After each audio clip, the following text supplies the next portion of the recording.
प्रिय विद्यार्थियों,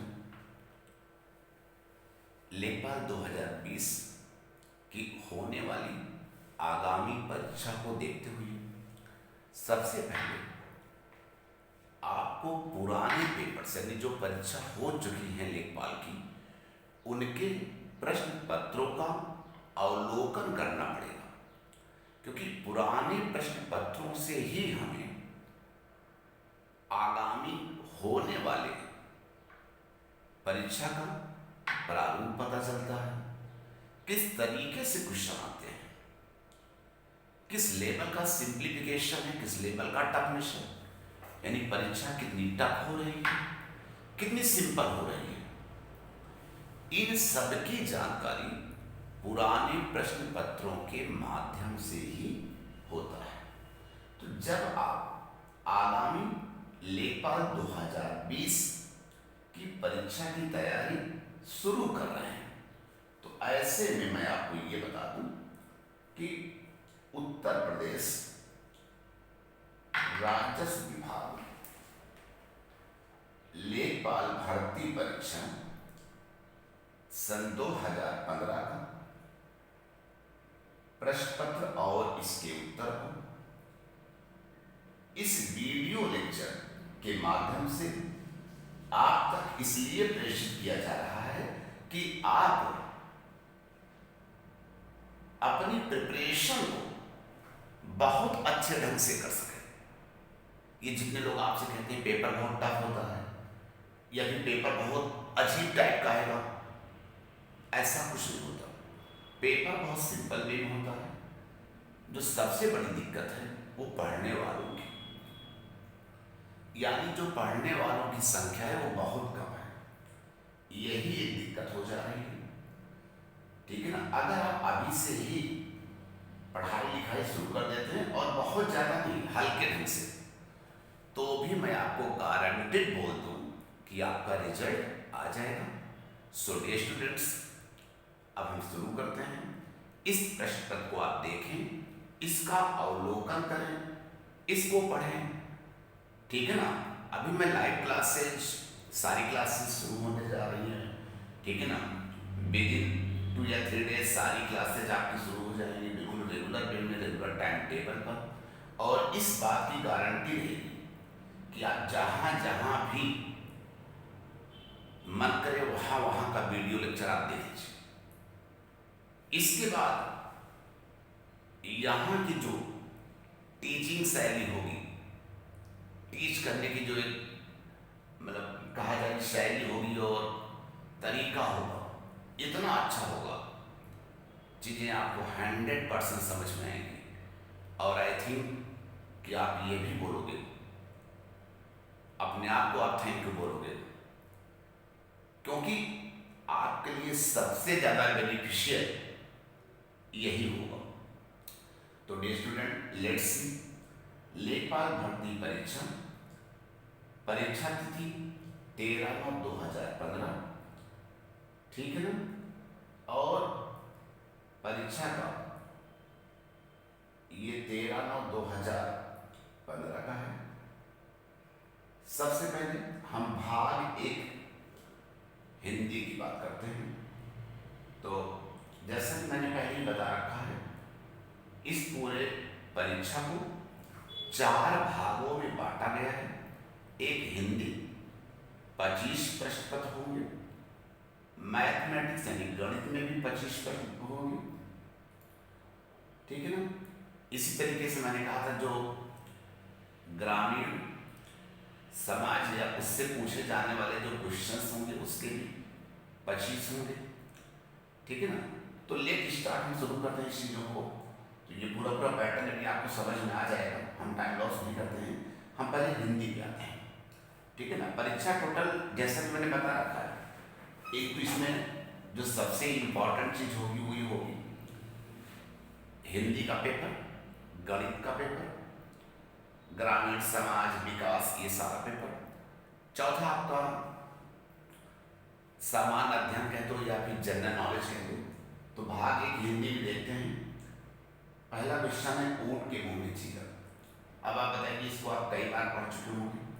तो इस क्वेश्चन के चारों ऑप्शन को देखिएगा, समझिएगा, इसका उत्तर भी मैं आगे दिख रहा हूँ आपको।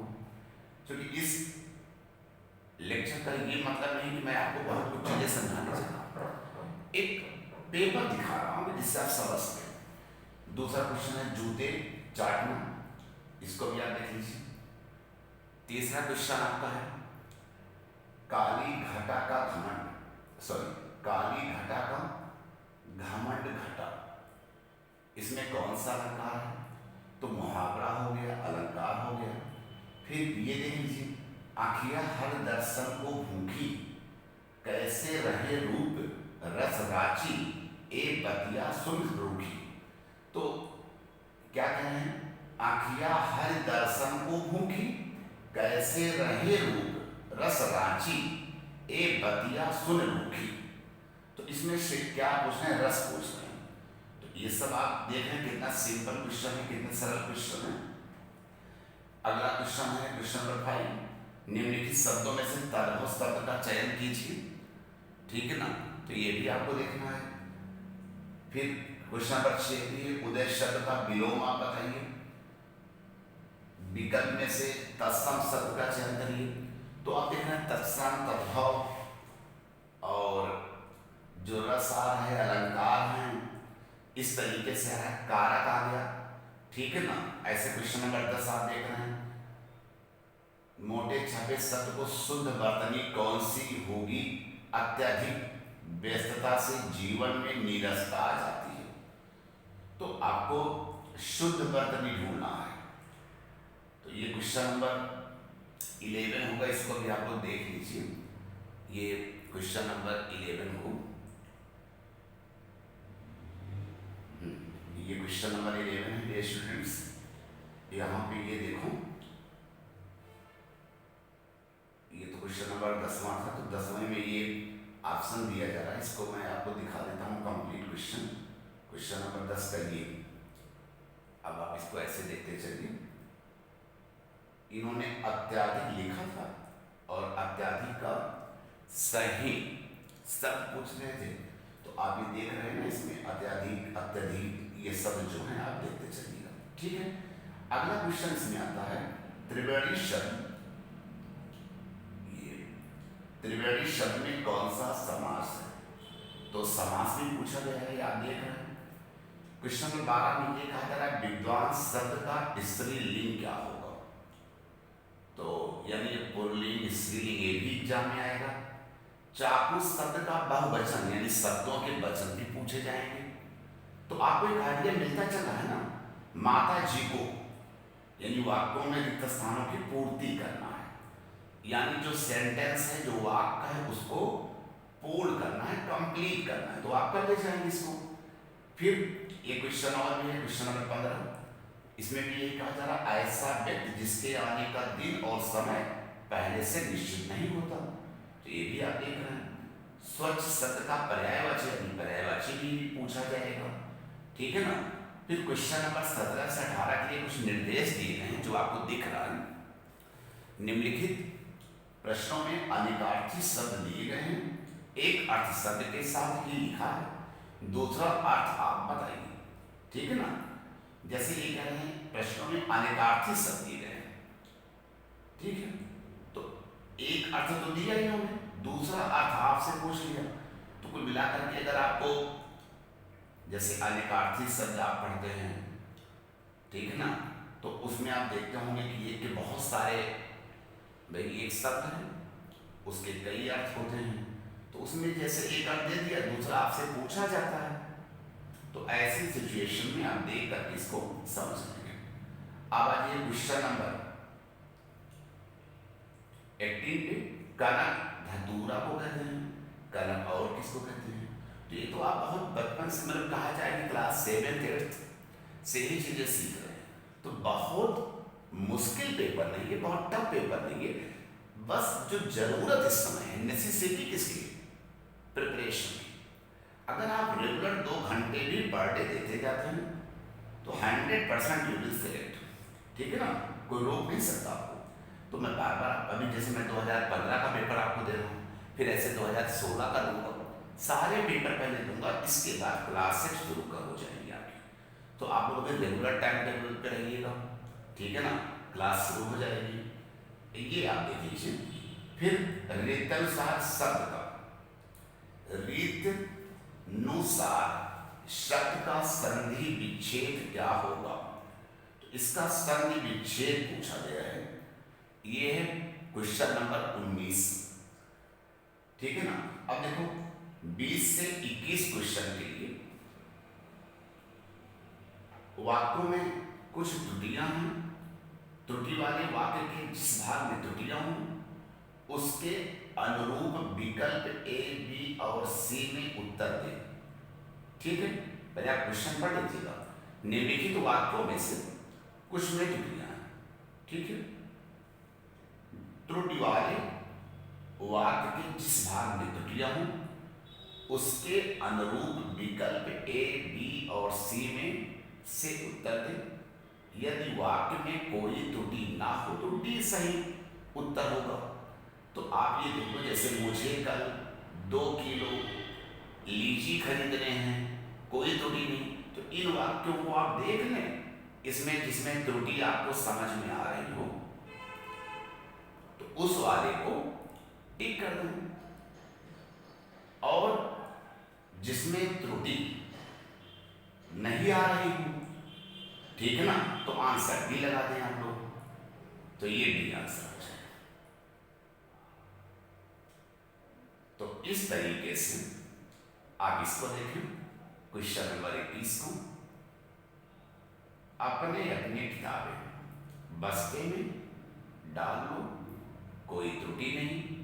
यदि इनका ये कहना कि ये इससे वाक्य बन रहा है, अपने अपने किताबें बस्ते में डाल लो, इसमें किस जगह पे त्रुटि समझना नहीं, ए में, बी में, कि सी में, कहीं नहीं आ रही, तो डी आंसर होगा। तो ऐसे आप क्वेश्चन करना है। क्वेश्चन नंबर 22 से लेकर 23 तक निर्देश दिए गए हैं। वाक्यों में से शुद्ध वाक्य का चयन करें। तो आप ये देख रहे हैं क्वेश्चन नंबर 22 और 23 आपको दिख गया होगा, ठीक है ना। इसमें शुद्ध वाक्य आपको बताना है कि वह सप्रमाण के साथ अपनी बात बताएगा, वह प्रमाण के सहित अपनी बात बताएगा, वह सप्रमाण सहित अपनी बात बताएगा, वह प्रमाण सहित अपनी बात बताएगा। तो इस तरीके से 22 और 23 क्वेश्चन को आप कर लेंगे। आगे क्वेश्चन नंबर 24 और 25 में, तो 24 और 25 में ये कहा जा रहा है, निम्नलिखित वाक्यों के लिए एक शब्द चुनें। इन वाक्यों के लिए एक शब्द चुनना है आपको। किसी की सहायता करने वाले को क्या कहते हैं? सहृदय कहते हैं, सहचर कहते हैं, सहकार कहते हैं या सहायक कहते हैं। भला चाहने वाले को क्या बोलते हैं, ठीक है ना। तो ये एक आपका पहला भाग हिंदी कंप्लीट हो गया। अब भाग सेकेंड में आते हैं गणित में। तो गणित की जब बात करते हैं तो ये देखो, एक त्रिभुज के तीनों भुजाओं की लंबाई क्रमशः 35 सेंटीमीटर, 40 सेंटीमीटर तथा 45 सेंटीमीटर है। त्रिभुज का क्षेत्रफल लगभग कितना होगा? तो आपको ये दिख रहा है कि क्षेत्रफल की बात कर रहे हैं, तो क्षेत्रफल निकालने का फार्मूला होता है, उससे आप निकाल लेंगे। तो त्रिभुज से क्वेश्चन आ गया, यानी जो सिलेबस मैंने बता रखा उसी से क्वेश्चन दिख रहे हैं आपको, देख रहे हैं ना। ये शोधकर्ता ने कुछ आंकड़े एकत्रित किए जो दिखाया गया है, इन आंकड़ों की माध्यिका निकालना है तो निकल आएगा। अब देख रहे हैं यहाँ पे एक त्रिभुज की भुजाओं का अनुपात दिया गया है, उसका क्षेत्रफल भी दिया गया है, त्रिभुज का परिमाप क्या होगा, तो क्षेत्रफल दिया गया है, भुजाओं का अनुपात दिया गया है, तो भुजाओं की लंबाई निकल आएगी, तो परिमाप निकल आएगा। उसमें बहुत दिक्कत, बहुत सिंपल क्वेश्चन है।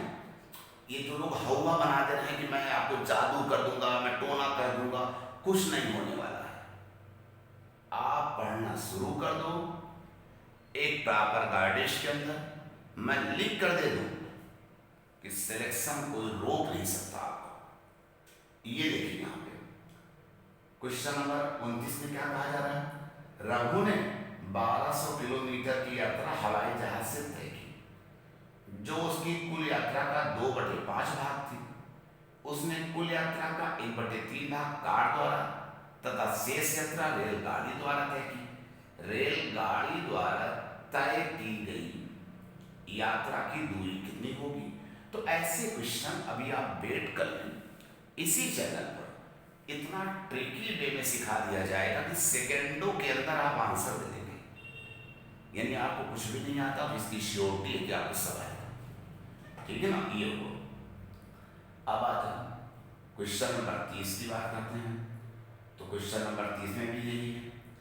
ठीक है ना, ये भी 15 विद्यार्थी हैं, औसत आयु 15 वर्ष है। इनमें से 5 विद्यार्थियों की औसत आयु 14 वर्ष है, अन्य 9 विद्यार्थियों की औसत आयु 16 वर्ष है। 15वें विद्यार्थी की आयु बता। तो इस तरीके से आप देख रहे हैं जो क्वेश्चन आ रहा, आयु के बेस पे आ रहा है, त्रिभुज पे आ रहा है। अच्छा, आंकड़ा समूह का सबसे अधिक बारंबार आने वाला मान क्या कहलाता है? ठीक है ना, तो ये भी आपसे पूछा जा रहा है, तो ये सब आप बता देंगे, कोई दिक्कत नहीं आएगी। तो डियर स्टूडेंट्स, एक तरीके से आपको मैं पेपर का पैटर्न बता रहा था। 31-31 क्वेश्चन आपने देख ली। अब हम लोग आते हैं 32 क्वेश्चन में, 32वें नंबर में। तो जब हम 32वें नंबर की बात करते हैं, ये देख रहे हैं दो संख्याओं का लघुत्तम समापवर्त 520 है, उनका महत्तम समापवर्त HCF 4 है। यदि इनमें से एक संख्या 52 है तो दूसरी संख्या क्या होगी? तो आपको संख्या निकल आएगी आराम से, कोई दिक्कत नहीं। ठीक है ना, ऐसे क्वेश्चन बड़े सिंपल होते हैं।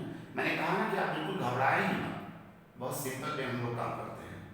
एक समचतुर्भुज है जिसका क्षेत्रफल दिया गया है, उसके विकर्ण की लंबाई दी गई है, दूसरे विकर्ण की लंबाई पूछा है। ये भी बहुत सिंपल है। मैं तरीका बता रहा हूँ क्वेश्चन कैसे आते हैं। मैंने बार बार आपसे कहा कि मेरा पर्पस यहाँ पे आपको सॉल्यूशन सिखाना नहीं है। अभी तो मैं लेक्चर शुरू करूँगा, देन यू विल सी, तब तो आप देखेंगे ही, और इतना अच्छा जितना आप इमेजिन नहीं कर सकते हो। ठीक है ना, ये देख लो आप, ABC एक कंपनी के हिस्सेदार अंशधारक है। किसी एक वर्ष में A को इतना लाभ हुआ, B को इतना लाभ हुआ, C को इतना मिले तो A को कितना लाभ हुआ। तो इस तरीके से क्वेश्चन एग्जाम में लाभ हानि समबाहु त्रिभुज है, उसकी ऊंचाई पूछा जा रहा है, प्रत्येक भुजा दिया गया है। तो ये सब बड़े सिंपल क्वेश्चन होते हैं। यानी त्रिभुज के क्वेश्चन हैं, लाभ हानि के क्वेश्चन हैं, ठीक है ना, स्टैटिक्स में आपका माध्य मीन इन सब के क्वेश्चन आएंगे। अब देखो साधारण ब्याज का भी आ गया 2 वर्षों के लिए, ठीक है ना। तो इस तरीके से आप कर लेंगे। क्वेश्चन नंबर 38 को भी आप देख लो, 38-39 दोनों को। तो इसमें कहा जा रहा है यदि किसी भिन्न का हर में 1 जोड़ा जाता है तो भिन्न 1/2 हो जाती है। तो आप इसको ऐसे समझो ना कि किस तरीके से आप पढ़ना है। यदि भिन्न के अंश में 1 जोड़ा जाता है तो भिन्न 1 हो जाती है। तो सबसे पहले आप भिन्न के अंश और हर का मान निकालेंगे। तो फिर उसके बाद क्या कह रहा है कि भिन्न के अंश और हर का योगफल क्या होगा, तो जोड़ने की कोई दिक्कत नहीं आनी है। तो प्रिय विद्यार्थियों, यानी जो स्टूडेंट्स आप समझ रहे हैं कि ये इस तरीके से सिंपल क्वेश्चन आता है। 720 मिठाइयाँ बच्चों में बराबर बराबर इस प्रकार बांटी जाती हैं।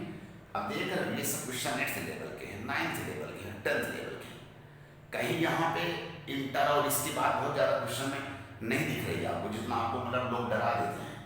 तो पेपर का जो प्रारूप है ये आपको यही समझाता है कि किस तरीके से तैयारी करें। सबसे पहले तैयारी के पहले पेपर का प्रारूप है, पेपर का जो पैटर्न है, ठीक है ना, you must know, then after start your preparation, ठीक है ना, तभी आपको चीजें मजा आएगी। तो ये देख लीजिए, वह छोटी से छोटी संख्या जिसमें 512 से गुणा करने पर प्राप्त गुणनफल एक पूर्ण घन हो। तो इस तरीके से आप देख लें, ठीक है ना। ये क्वेश्चन नंबर 41 है, ये 42, ठीक है, 41, 42 ये आपको दिख रहा है कि नहीं दिख रहा है? अगर 42 की बात करें तो क्या लिखा हुआ है, सुरेश तथा संदीप एक व्यवसाय में साझेदार में हिस्सेदारी है। सुरेश ने 5 माह के लिए 5000 तथा संदीप ने 6 माह के लिए 6000 रुपए व्यवसाय में लगाए। वर्ष के अंत में 610 रुपए का कुल लाभ हुआ, जिसमें संदीप को कितना मिलेगा। तो आप इनका फ्रैक्शन यानी इनका हिस्सा निकाल दो। तो बहुत सिंपल से आपको समझ में आ जाएगा, ठीक है ना। अच्छा, पूरे पूरे प्रश्न पत्र में 100 क्वेश्चन आते हैं, ठीक है ना, जैसे मैंने बता रखा। तो ये देख लीजिए,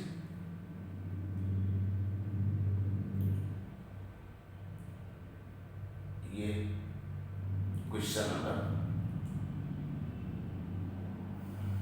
ये जो आप देख रहे हैं,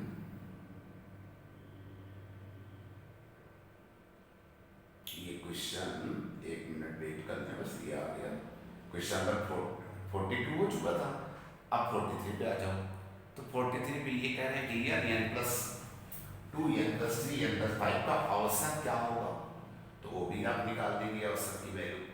फिर देखो क्वेश्चन नंबर 42 की बात कर रहे हैं, 44, दो संख्याओं का अनुपात दिया गया है और उनका लघुत्तम समाप वर्त LCM गिवन है, छोटी संख्या निकालनी, सब फार्मूले बेस हैं, ठीक है ना। ये एक वैल्यू निकालने का तरीका सिखा दूंगा अभी, तो ये भी बहुत सिंपल है। एक व्यापारी, यानी लाभ हानि का क्वेश्चन आ गया, एक व्यापारी अपनी वस्तुओं को 25% मूल्य बढ़ाकर अंकित करता है। यदि वह अंकित मूल्य पर 4% छूट देता है तो उसको लाभ प्रतिशत कितना होगा, ये निकालना रहेगा। क्वेश्चन नंबर 47 की बात की जाए तो तीन संख्याओं का योगफल 392 है, 392 है। पहली तथा दूसरी संख्या का अनुपात 2:3 है, दूसरी और तीसरी संख्या का अनुपात 5:8 है। तो पहली संख्या निकालनी, अनुपात देकर के संख्याएं पूछना। और इस तरह के प्रश्न आप देखे होंगे, बहुत ट्रिकी होते हैं, बहुत इजी वे से हो जाते हैं। रही बात क्वेश्चन नंबर 49 की, 4 अंकों की बड़ी से बड़ी संख्या तो 24, 30, 36 से, यानी ये संख्या पद्धति से क्वेश्चन आ गया, नंबर सिस्टम से। अब क्वेश्चन नंबर 50 की बात करें तो यदि आंकड़ों के एक समूह के माध्य और मानक विचलन सांख्यिकी का क्वेश्चन है, बहुत सिंपल है। इसमें आपको स्टैंडर्ड डेविएशन यानी मानक विचलन कैलकुलेट करना है। आ जाओ भाग 3 पर, सामान्य जानकारी में। तो सामान्य जानकारी में आप देख रहे हो, इन्होंने पहला क्वेश्चन जनसंख्या से ही पूछ लिया, ठीक है ना। इन 5 घनी जनसंख्या वाले राज्यों में नहीं है। भारत की लगभग आधी जनसंख्या मात्र 5 राज्यों में रहती है। निम्नलिखित में से कौन सा एक इन 5 घनी जनसंख्या यानी जनसंख्या घनत्व का ऑर्डर क्रम आपको याद होना चाहिए, क्वेश्चन आ जाएगा। अब ये देखिए क्वेश्चन नंबर 52 की बात करें तो निम्नलिखित में से कौन सा अवध के कृषक आंदोलन का नेता था, ठीक है ना।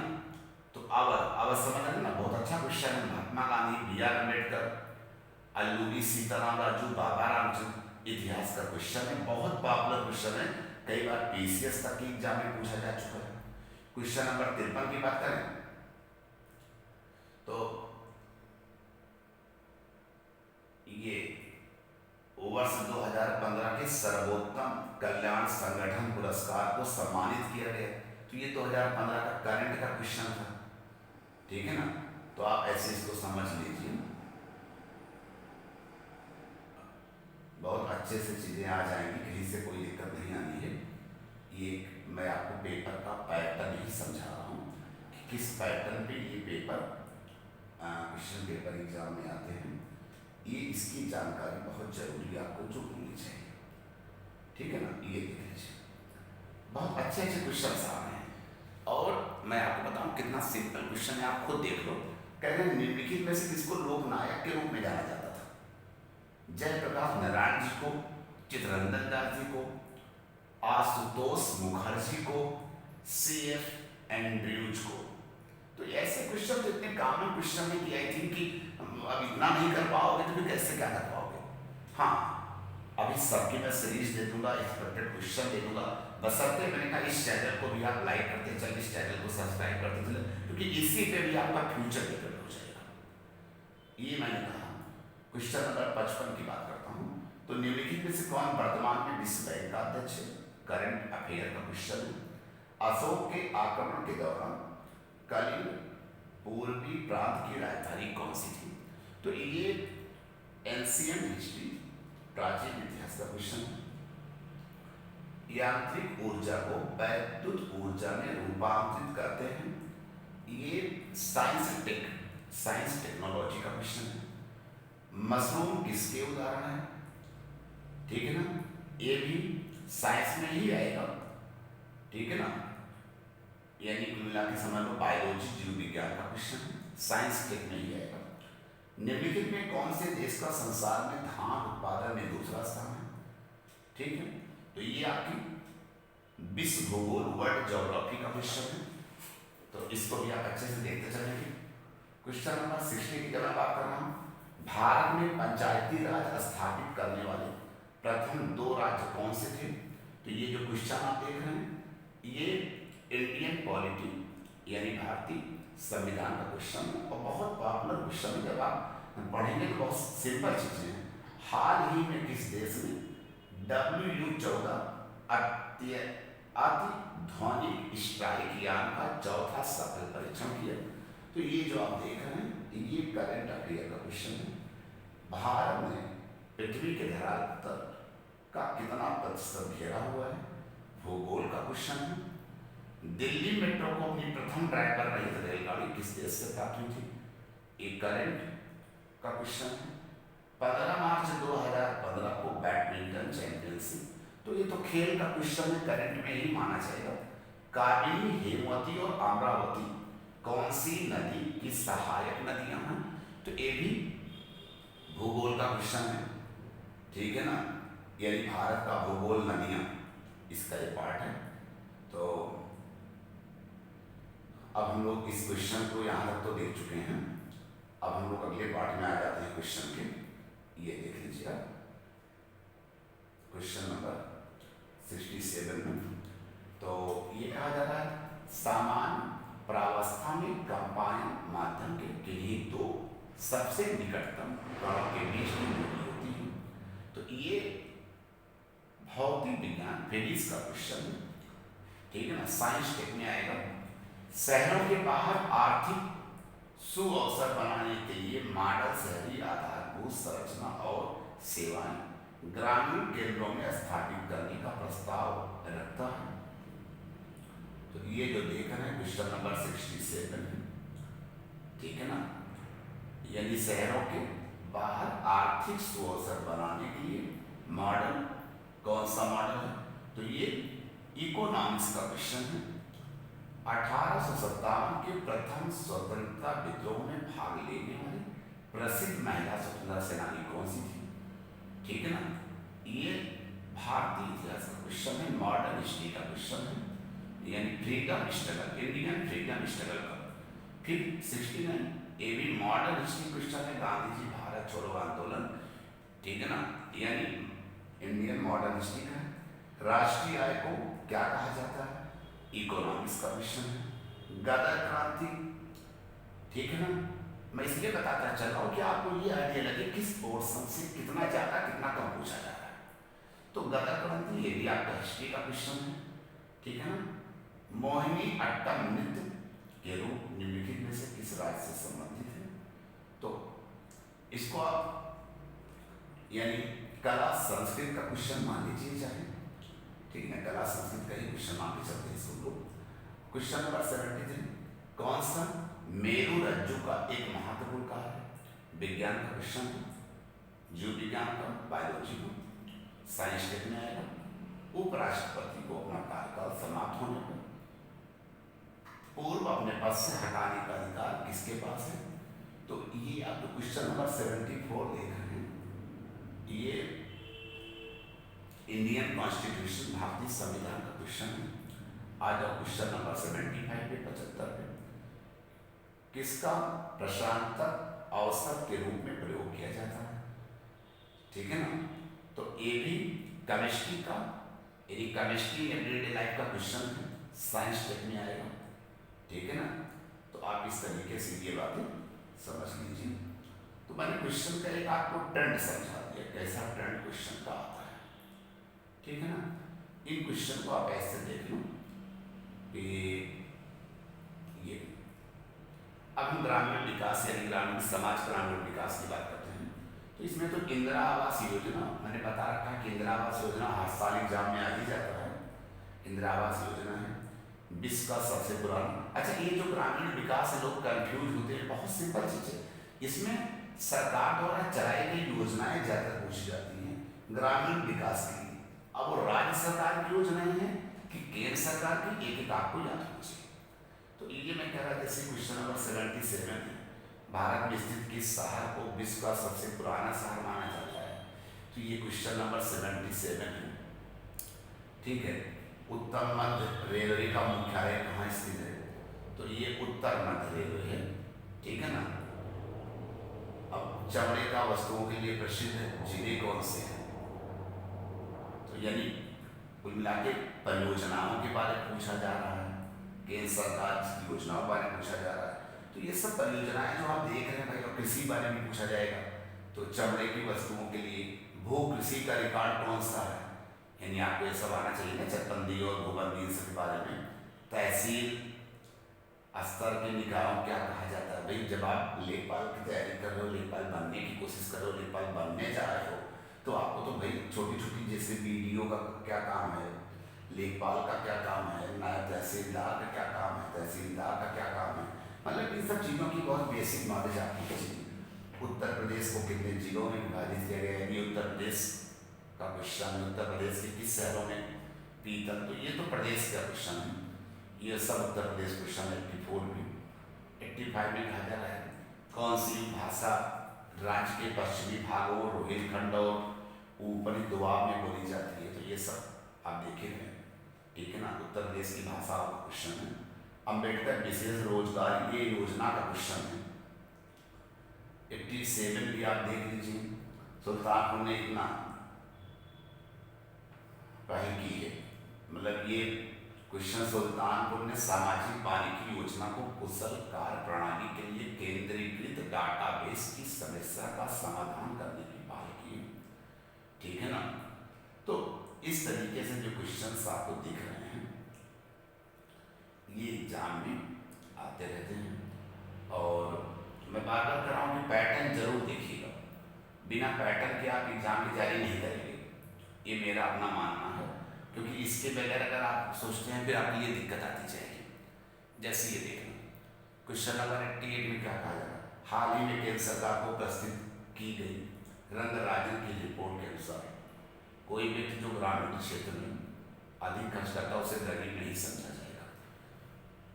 तो मतलब ये जो सरकार की योजनाएं हैं, कृषि की बात हो गई, उद्योग की बात हो गई, ठीक है, उत्तर प्रदेश की दृष्टि में, तो ये सब ग्रामीण समाज एवं ग्रामीण विकास में ही आना है।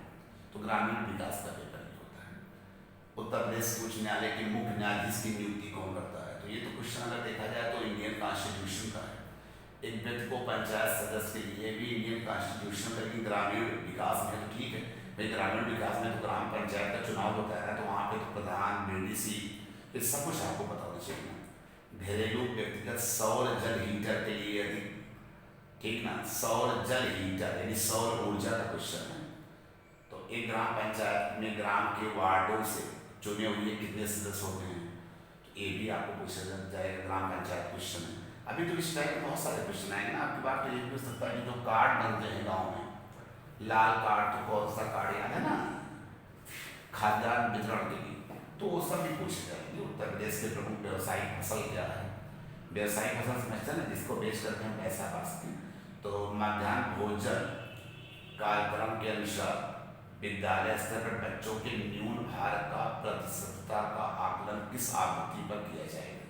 तो ये सब आपको आना चाहिए भाई। मध्याह्न भोजन योजना जो है, अब उत्तर प्रदेश में एक वर्ष में न्यूनतम कितनी ग्राम सभा की बैठक होनी चाहिए? कितनी ग्राम सभा की बैठक, यानी जो ग्राम सभा की बैठक है एक साल में कितनी बार होनी चाहिए, ये सरकार ने निश्चित कर रखा है। अब ये MGNREGA, ठीक है ना, जिसको आप MG नरेगा के नाम से भी कहते हो, तो ये उसका क्वेश्चन है, जिसमें केंद्र और राज्य सरकारों द्वारा किए गए निधिकरण का अनुपात पूछा गया है। एक बिस्वा एक बीघा में क्या अनुपात होता है? तो बहुत अच्छा क्वेश्चन है भैया, लेखपाल बनने जा रहे हो तो भूबंदी, चकबंदी, ये सब तो आपको आनी चाहिए ना, इनका नाप वगैरह। 1 एकड़ में कितने वर्गज के बराबर होते हैं? ये भी वही क्वेश्चन बढ़ गया है। जिला अस्पतालों के लिए भारतीय लोक स्वास्थ्य मानकों के अनुसार 10 लाख जनसंख्या वाले प्रत्येक जिले में कम से कम एक कितने बिस्तर होने चाहिए, यानी कितने बिस्तर का एक अस्पताल होना चाहिए 10 लाख जनसंख्या के लिए क्वेश्चन पूछा जा रहा है। तो भाई इस ग्रामीण विकास की क्वेश्चन है ना। अब आप देख लो NREGP का पूर्ण रूप क्या है, ठीक है ना। तो ये आपके लिए इस तरीके से ये सारे क्वेश्चंस हैं, इनको आप अच्छे से देख लीजिएगा। और इन क्वेश्चन के बाद मैं आपको ये इनका सलूशन दिखा देता हूँ। ये इनका सलूशन देख लीजिए आप। तो सलूशन केवल जल्दीबाजी बस केवल दे देता हूँ आपको, अभी बहुत कुछ नहीं है। अच्छा, एक तरीके से ये भाई पेपर जो है आपको कहीं भी अवेलेबल हो जाएंगे, लेकिन हमने इसका वीडियो लेक्चर इसलिए बना दिया कि चीज़ें आपको अच्छे समझ में आ जाए। ये देखना क्वेश्चन नंबर, यानी ये इसका जो देख रहे हैं आप, इसके आंसर हैं 1 का, यानी 100 क्वेश्चन थे और इनके आंसर की बात कर रहे हैं। तो ये ऐसे हो गया 25 तक करिए। तो पहले सबसे पहले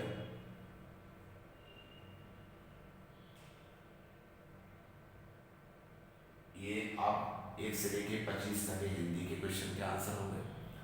अब गणित के 26 नंबर से शुरू हो रहे हैं, ये हो 27वें का ये आंसर हो गया। 28 का इतना पूरा रहा। 29 क्वेश्चन का ये आंसर आपको दिख रहा है ऐसे, ठीक है ना। 30वें क्वेश्चन का आंसर आप ये देख लो, 30वें का आंसर ये,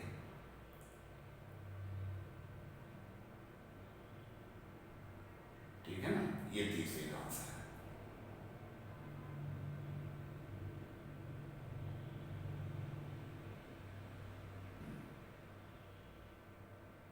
का आंसर था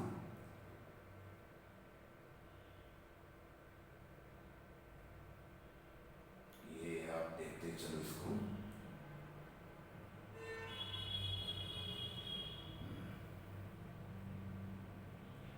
तीसरे क्वेश्चन का आंसर तो आपको ये 30वें का है। ये जो आप देख रहे हैं ये 31 क्वेश्चन का 31वें नंबर क्वेश्चन का आंसर है, दिख रहा होगा आपको कंप्लीट, ठीक है ना।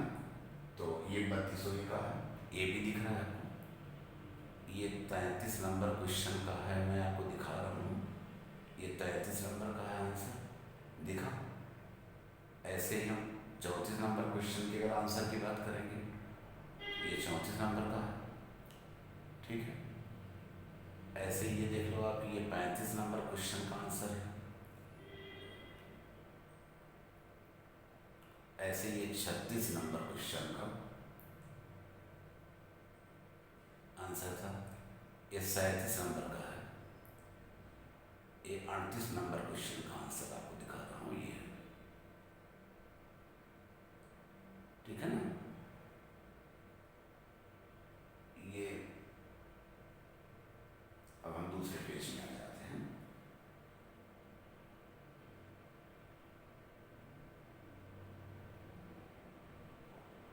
ठीक है, ये क्वेश्चन है। तो जो क्वेश्चन नंबर आपका चल रहा था 38वां, उसका ये पार्ट बचा हुआ था। तो ये 38 नंबर क्वेश्चन का ये आंसर है। 39 नंबर पे ये आप देख रहे हैं, ये 39 नंबर क्वेश्चन का आंसर है, ठीक है। ये 40 नंबर क्वेश्चन का आंसर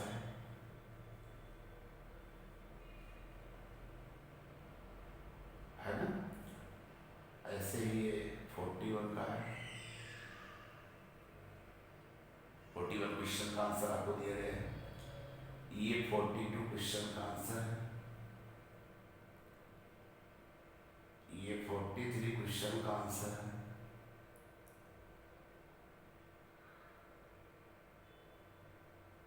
ये 44 का क्वेश्चन का आंसर मैं बता रहा हूँ इसको। हाँ, ये है, ये की बात हो रही थी। तो ये ऐसे यहाँ से आप देखेंगे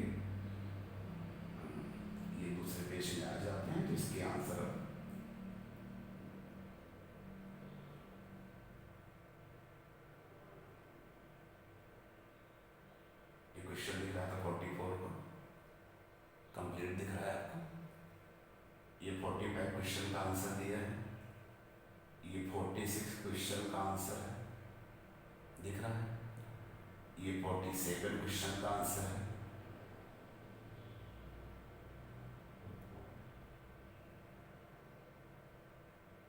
दिखा, ये 48 का आंसर है,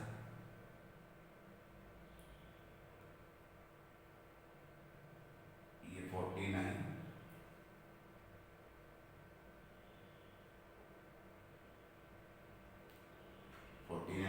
से लेकर के